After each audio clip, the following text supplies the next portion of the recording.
जैसा कि अभी उपस्थित हैं एक अच्छा फिजियो हेल्थ केयर में और किस समस्या को लेकर के आप फिजियोथेरेपी में यहाँ पर ट्रीट कराने के लिए आए हैं और कितना दिन हो गया क्या बताएंगे? पहले नाम बताएंगे। मेरा नाम संजीव कुमार हुआ और मैं पटना सिटी निवासी हूँ।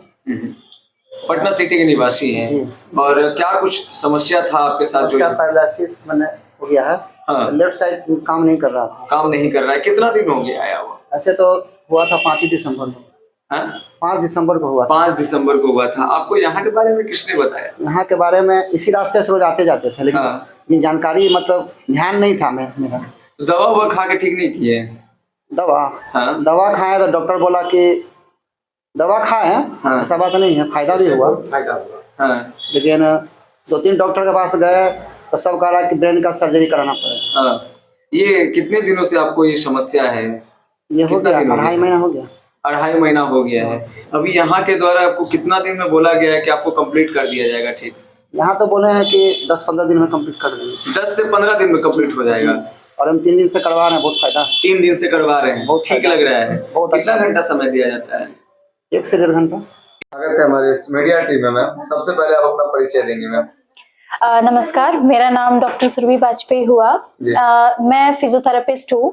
मेरी क्लिनिक है गुरहट्टा, पटना सिटी में। आप लोग को फिजियोथेरेपी के रिगार्डिंग या डिजीज के रिगार्डिंग कोई भी आपको क्वेरी हो तो आप मेरे क्लिनिक पे डायरेक्ट आ सकते हैं और मेरे से कोई भी डाउट हो तो आप लोग क्लियर कर सकते हैं। जरूर क्लियर होगा मैम। और सबसे पहले हम जानना चाह रहे हैं कि कितने सालों से आप ये चला रही हैं? वैसे तो मेरी क्लिनिक को 2.5 ईयर हुए हैं अभी, बट इससे पहले मैं कॉर्पोरेट फील्ड में थी। पर मैंने सोचा कि अब कुछ सोसाइटी के लिए भी करना चाहिए और भी लोगों के लिए हमें बताना चाहिए कि फिजियोथेरेपी क्या है, तो फिर मैंने अपनी प्राइवेट प्रैक्टिस शुरू करी है। मैम 2.5 ईयर्स जो बीत गए हैं उसमें क्या कुछ एक्सपीरियंस शेयर करना चाहेंगे? क्या कुछ फीडबैक देंगे? कॉर्पोरेट के जॉब के कंपेयर करेंगे अगर आप क्लिनिक में तो बहुत सारे डिफरेंसेस है। फिजियोथेरेपी मतलब कॉर्पोरेट मतलब जो हम हॉस्पिटल वर्क करते हैं उसमें और एक प्राइवेट क्लिनिक में पेशेंट को दिखने में बहुत सारे डिफरेंसेस है। खासकर फिजियोथेरेपी की अभी उतनी अवेयरनेस सोसाइटी में है नहीं। लोगों को जैसे मालूम ही नहीं फिजियोथेरेपी क्या है। कुछ के पास जाइएगा तो वो बोलेंगे कि फिजियोथेरेपी क्या, ये तो हम लोग ऐसे कर लेंगे, हाथ पैर हिला लेंगे, कुछ भी हो जाएगा। मसाज करते बस आज भी बोलते हैं कुछ, मतलब एक मालूम नहीं है कि फिजियोथेरेपी क्या है। जनरली सोसाइटी को यही पता है फिजियोथेरेपी मतलब हाथ पैर हिलाना, हो गई फिजियोथेरेपी। बट मेन फिजियोथेरेपी होती क्या है, किस तरीके से हम लोग डिजीज बेस्ड रिहैबिलिटेशन करते हैं, मींस एक्सरसाइज के थ्रू हम लोग किस तरीके से डिजीज को क्योर करते हैं, वो होती है फिजियोथेरेपी।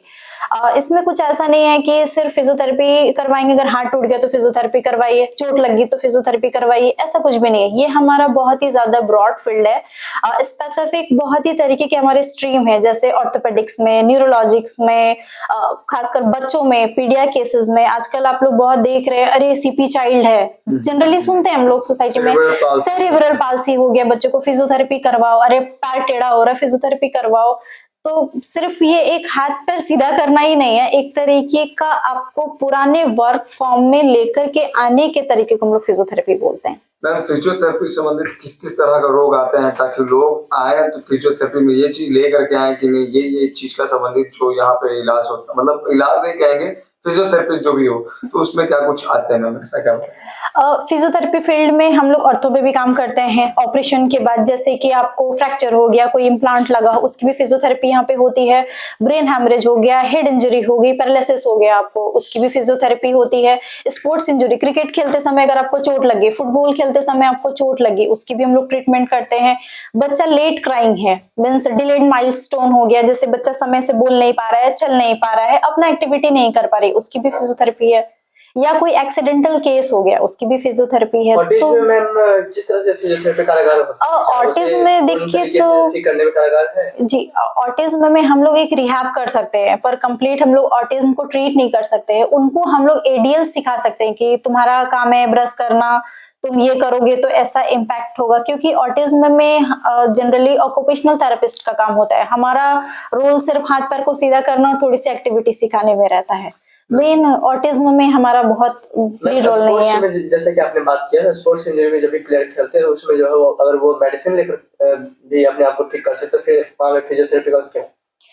स्पोर्ट्स इंजरी इंस्टेंट आपको एनर्जी लग, जैसे कि इंजरी हुई आपको इंस्टेंट, उस समय तो तुरंत दवा लीजिएगा तो तुरंत असर नहीं करेगा। बट हम लोग फिजियोथेरेपी में जैसे कोल्ड कंप्रेशन दी, अचानक पेशेंट को चोट लगी, कोल्ड कंप्रेशन देने के बाद क्या होता है कि थोड़ी देर के लिए पेन आपका रिलैक्स हो जाता है, या कोई हमारे लिगामेंट या मसल्स हमें लग रहा है कि अरे, जैसे नॉर्मल भाषा में बोलते हैं चलते चलते मेरा नस चढ़ गया, तो फिजियोथेरेपिस्ट क्या करते हैं, मैनिपुलेट करते हैं उस चीज को या फिर मोबिलाइज करते हैं, तो इंस्टेंट मतलब खेलने लायक आपको बना दिया जाता है तत्कालीन। तो सबसे बड़ी सवाल है कि मैम आज लोग एलोपैथी का इस्तेमाल कर रहे हैं क्योंकि तुरंत भर में अपने आप को ठीक करना चाह इंस्टेंट रहे हैं, रिलीफ के लिए। तो फिर क्या कुछ फर्क रह जाएगा? फिजियोथेरेपी को अपनाना ही क्यों जरूरी है? फिर तो एलोपैथी से सब निवारण हो जा रहा है ना। एलोपैथी से आपका इंस्टेंट रिलीफ तो है, पर वो लॉन्ग लाइफ तो नहीं है। जैसे कि एक छोटा सा एग्जांपल देते हैं आपको कि जैसे ऑस्टियोआर्थराइटिस हो गया, किसी का घुटना चिपक रहा है, ग्रेड 5 में है, तब तो आप नी रिप्लेसमेंट करवा लीजिए, उसमें तो हमारा भी कोई बहुत चारा नहीं है। बट जब अगर हमारा नी ग्रेड 1 आर्थराइटिस की तरफ है, तो हम लोग एक्सरसाइजेस के थ्रू उसे बचा तो सकते हैं। क्या मसल्स सर्जरी को से बचा जा सकता है फिजियोथेरेपी में? बहुत सारे केसेस में हम लोग सर्जरी से बच सकते हैं, जैसे पीआईवीडी हो गए, डिस्क प्रोलैप्स वगैरह, आपका अगर प्रॉब्लम है, अगर बहुत लेट ग्रेड है, 5 ग्रेड 4 ग्रेड है आपका, जब मैंडेटरी है तब तो आपको करवाना ही करवाना है। बट अगर इनिशियल माइंड रेट पे है, माइल्ड है आपका, तो आप एक्सरसाइजेस से इसे 100% क्योर कर सकते हैं। महिला जो है अगर प्रेग्नेंट होती है तो उस समय जो उनका फिजियोथेरेपी किस तरह से कारगर होती है? क्या वो आगे डिलीवरी समय ये फिजियोथेरेपी उनका काम आती है? बिल्कुल, हम लोग तो प्रेगनेंसी में पूरा जी प्रेगनेंसी में हम लोग जो प्रीनेटल केयर जो हम लोग प्रेगनेंसी में करते हैं जी, प्रेग्नेंट वुमेन का जनरली आपके लाइफस्टाइल को सुधारना, अच्छे से बच्चे को कैरी करना और साथ में नॉर्मल डिलीवरी की तरफ लेकर के जाना, ये हमारा फिजियोथेरेपी का मेन रोल होता है हमारी प्रेग्नेंट वुमेन्स के लिए। प्रेग्नेंट वुमेन्स के लिए मेन रोल होता है। मैम, अब ऐसे में जानना चाह रहे हैं कि हम किस तरीके से जो है आज का जो खान पान जिस तरीके से रोल लग रहा है, तो क्या कुछ फिजियोथेरेपी में जो है जिस तरह का समस्या, किस तरह का समस्या लेकर के आता है, तो खान पान, जंक फूड, जो ये सब सारा चीज का सेवन करते, क्या ये भी एक बहुत बड़ा समस्या है? जी जी बिल्कुल बिल्कुल, बहुत बड़ी समस्या। हमारे लाइफस्टाइल, हमारी फूड हैबिट, ये सारे हमारे बोन को, मसल्स को बहुत वीक कर रहा है।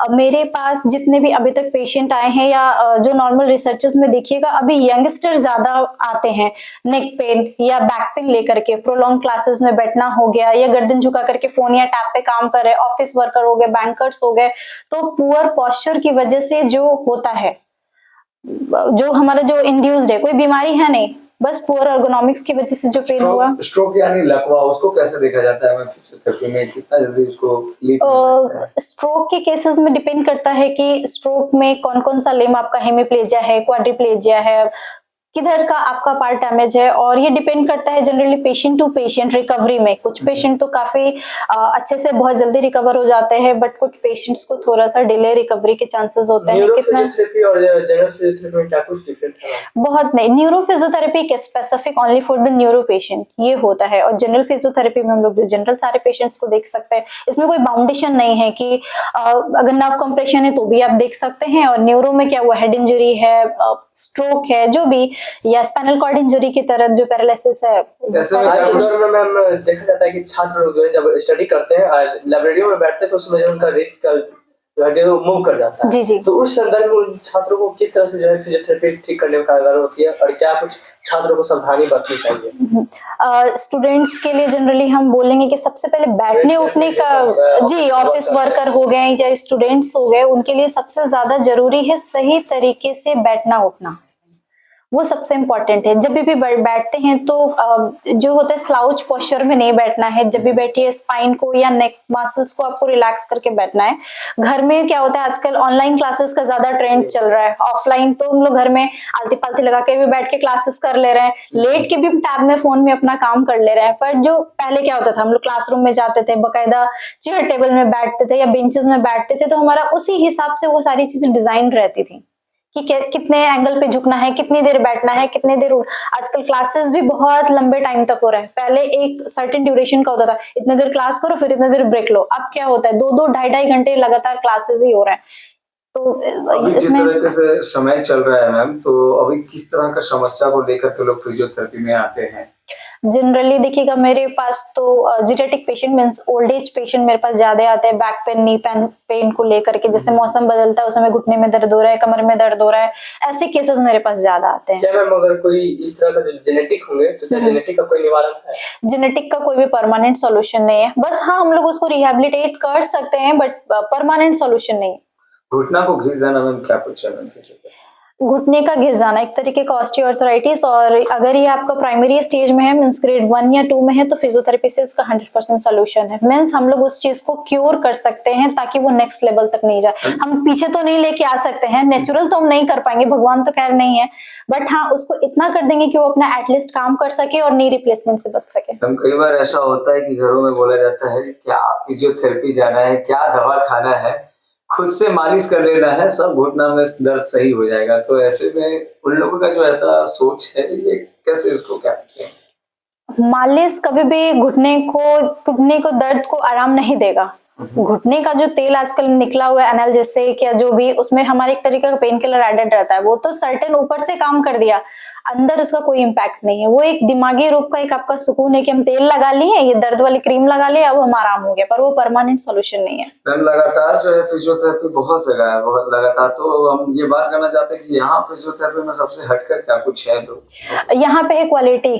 टाइम। यहाँ पे हम लोग सबसे पहला मेरा इम्पैक्ट है कि एक काम इन्वायरमेंट, पेशेंट की बातों को सुनना, प्रॉपर डायग्नोसिस करना, पेशेंट को प्रॉपर टाइम देना और प्रॉपर सुपरविजन देना, ये मेरा प्राइमरी रोल है।